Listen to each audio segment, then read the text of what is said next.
บายดีหมู่เพื่อนทุกคนเนาะมื้อนี้เราจะมาสอนการติดตั้งโปรแกรม Joomla 3เนาะก่อนอื่นหมดเราต้องลงโปรแกรม XAMPP ก่อนเนาะ XAMPP เป็นโปรแกรมจำลองของเซิร์ฟเวอร์เนาะเรามาเริ่มติดตั้งโปรแกรมกันเลยเนาะเรามาดับเบิลคลิกใส่โปรแกรม XAMPP ก่อนเนาะ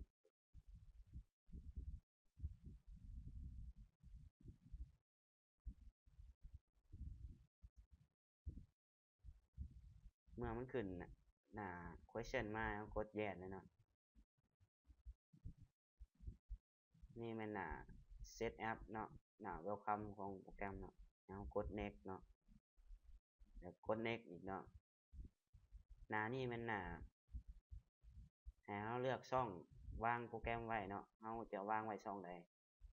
แล้วเรากด next เนาะกด next อีกเนาะเราจะมามันขึ้นมันลั่นมาแบบนี้เนาะปิดเว็บเบราว์เซอร์ออกเลยเนาะแล้วก็มากด next เลยรอถ่าเนาะจนมันจะสุดพี่เนาะ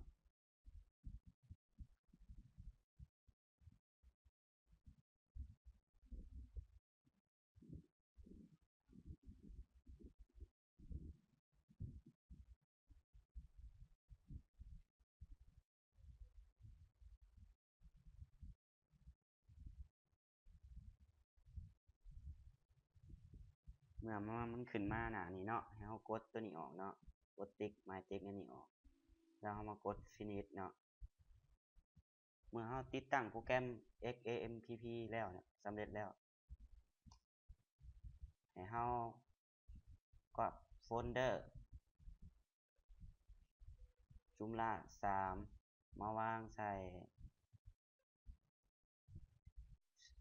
ที่ช่อง C เนาะเอามาที่โฟลเดอร์ XAMPP เนาะเอาไปเลย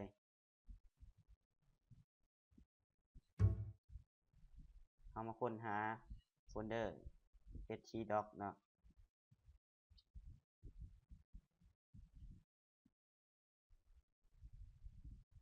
เข้าไปเลยเนาะแล้วกดวางเนาะ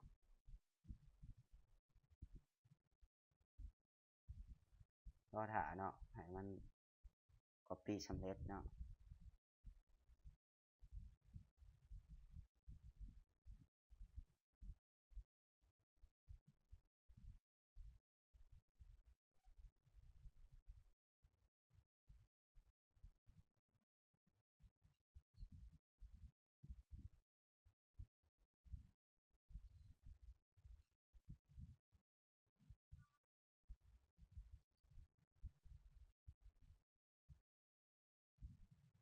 มัน copy สำเร็จแล้วเนาะ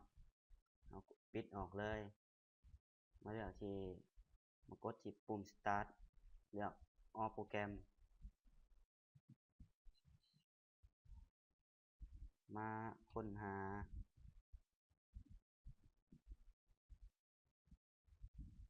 โปรแกรมเนาะ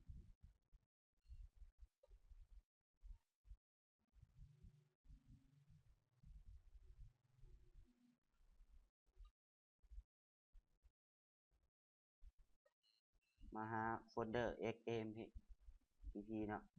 เอาดับเบิลคลิกเข้าไปเลยเลือก XAMPP Control Panel เนาะ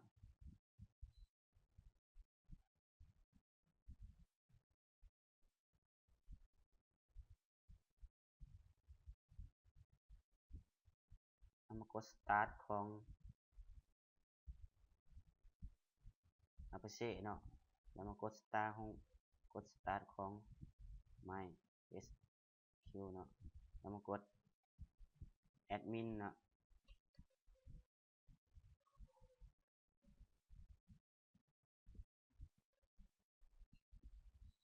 เมื่อมันขึ้นมาเนี่ยเนาะเรามาลืบอันนี้ออกเนาะลืบฮอดlocal code เนาะแล้วพิมพ์คำว่า Joomla 3ใส่เนาะแล้วกด enter เนาะรอถ่ามันประมวลผลขึ้นมาเนาะ มันขึ้นมาหน้านี้แล้วเฮามาเลือกเฮามากดตัวนี้เนาะใส่แนมเฮาใส่ชื่อเนาะใส่ชื่อนั่นได้ก็ได้เนาะนี่เป็นคำอธิบายเนาะใส่ว่าคำอธิบายใส่หยังที่เฮาต้องการอธิบายก็ได้เนาะ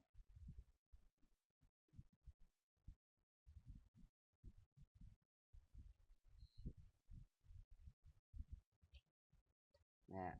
บล็อกนี่เป็นบล็อกใส่อีเมลเนาะใส่อีเมลเนาะ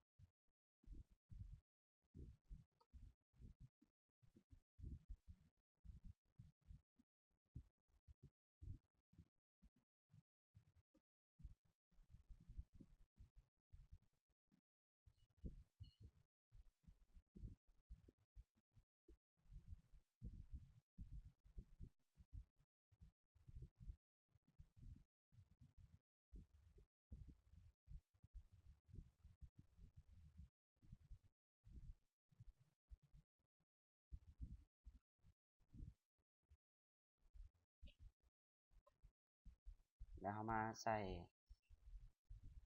ชื่อของเฮาเนาะใส่รหัสผ่านเนาะ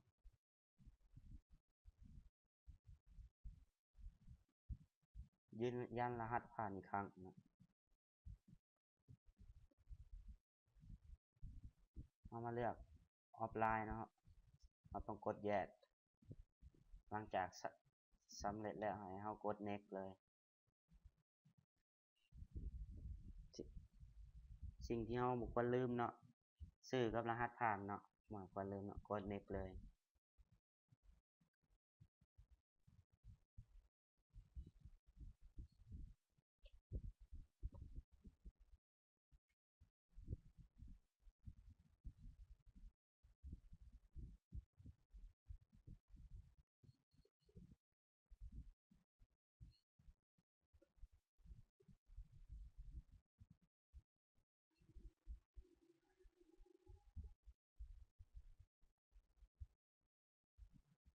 อันนี้เนาะเฮามาใส่ root นะ password บ่จำเป็นต้องใส่ก็ได้เนาะ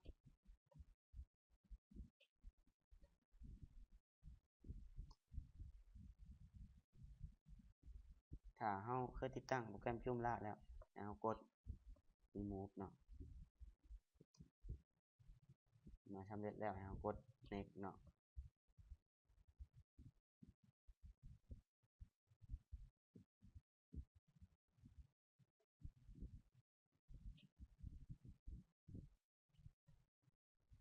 ขอโทษเนาะลืมใส่ชื่อ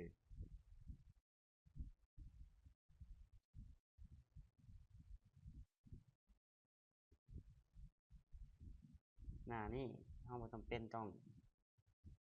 หยังเนาะให้เฮากด install เลยเนาะรอท่าเนาะ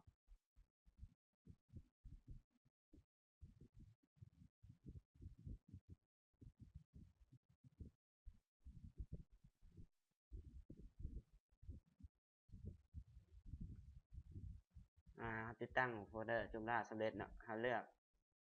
remove เลยเนาะโฟลเดอร์เฮานี่มันหน้าของไซต์ของเว็บเฮาเนาะนี่มันหน้าควบคุมของเว็บเนาะเอามาเข้าไปที่หน้าควบคุมเนาะเอามาใส่ชื่อเนาะครับรหัสผ่านมาเลือกล็อกอินเลยนี่เป็นหน้าควบคุมของเว็บเฮาเนาะเมื่อเฮาอยากเข้าหน้าไซต์เนาะเฮามาติ๊กใส่ตรงนี้เนาะใส่ชื่อกับพาสเวิร์ดเฮาเนาะ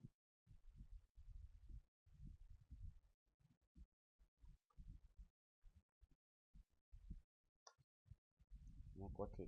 ล็อกอินเลย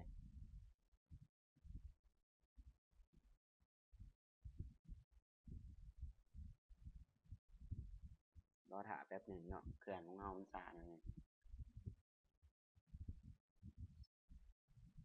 นี่เป็นหน้าเว็บไซต์ของเราเนาะมาฮอดนี้เนาะการติดตั้งโปรแกรม Joomla 3เราก็สิ้นสุดลง